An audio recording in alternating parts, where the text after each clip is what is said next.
To say that President Trump really is the gift that keeps on giving, certainly for us in the media. So let's discuss this a little further, that controversial tweet, as we're joined by Professor Susan Booysen from the Ma-pung-ubwe Institute for Strategic Reflection. Prof, thanks for coming in early this morning. So firstly, how seriously should South Africa be taking this tweet? I mean, does it really have the potential to cause huge damage? You know, it has, because, of the United States' international standing, of its huge role in trading with South Africa, etc. But then, fortunately, if there is a fortunate in there, this was Donald Trump, President Donald Trump, tweeting. And he's notorious not just for doing inappropriate tweets, grossly inappropriate, grossly inaccurate, grossly offensive tweets, but also just for getting his facts wrong. In this particular case, he built on a Fox TV report, which was grossly distorting and just totally getting wrong South African conditions.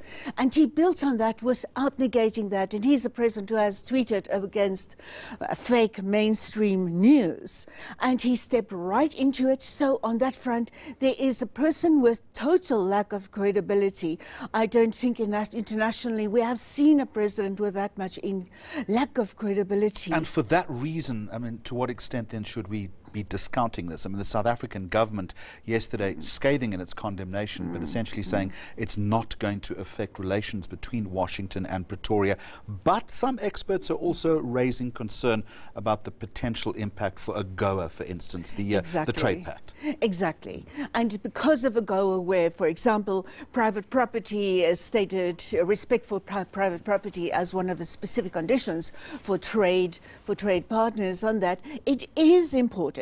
But I think the reaction against it and the tentative State Department corrections, even if not saying their own president was wrong, but they are clearly not defending that. But I believe there is really an international national apology owed to South Africa. On the other hand, tongue in the cheek, again, it is actually great for nation building in South Africa. Just the whole, not just the Twitter frenzy and the outpouring of rage across the board in South Africa against these gross inaccuracies, not just distortions by Trump, but inaccuracies by Fox News. So all of this has now been thrown to the Secretary of State, who has got to, and I think the words that Trump used were to study closely yes. the situation in South Africa. Would that likely, I wonder, result in any discernible policy change, or is this one of those things that will simply be shelved and they'll move on to the next big issue?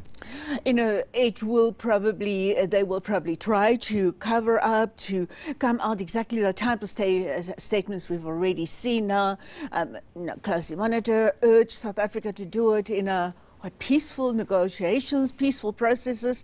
Processes are peaceful in South Africa. When land issues are not entirely peaceful in South Africa, it's around community protest and urban lands, occupation zone, but that is so much part of South African political culture. That's how politics and policy advancement, policy acceleration is done in South Africa.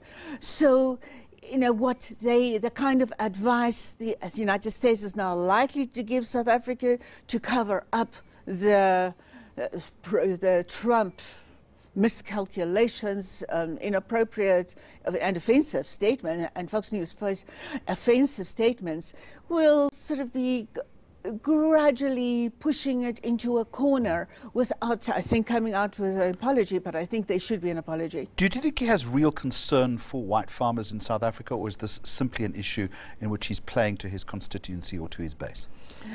We all definitely know there is just no concern for anybody, not even for white farmers, I believe, in South Africa. It is playing to that international constituency. There's a president who's even retweeted statements from the far right in Britain. He has no ability to discern what is good, what is in big international interest, what is in big human rights advancement internationally, and what is just his own constituency. And we know his problems are really accumulating at home. The reason, Professor, that I ask you that question is that this is another clear example of the so-called identity politics that President Trump focuses on. What's the upshot of that? What is that strategy where he is focusing on specific groups, whether it be in his own country or around the world? He plays to, and people saying in the States, experts in the United States saying he's playing to an increasingly shrinking white, right-wing, very conservative audience. And even Fox News is extremely right-wing and conservative. And this Cato Institute, who they quoted and they used to anchor their analysis, right-wing conservative. And it is the president, by all indications in the United States, that's increasingly in a corner and under siege, and he's trying to project that internationally. Just finally, what ammunition, if any, does this give an organisation, this tweet and the resurgence of this debate, what ammunition does it give an organisation like AfriForum, for instance? Oh, it doesn't help it one bit at the end of the day. The processes that really matter are the processes that we see unfolding in South Africa, and Cyril Ramaphosa in Parliament making conciliatory and reassuring statements, but also making sure that people understand there is only a way to move, and that is to move forward. But AfriForum has certainly jumped on the bandwagon as we expected it to do. Yes, but their credibility is already so limited in South Africa. We know there are people coming out and saying yes, and we want to. They say they want to play their parts and find a deal, but it has really dented them immensely, even further than what they had been in a position they'd been in previously. Thanks for popping in this morning, Professor Susan Booysen. Always good to see you.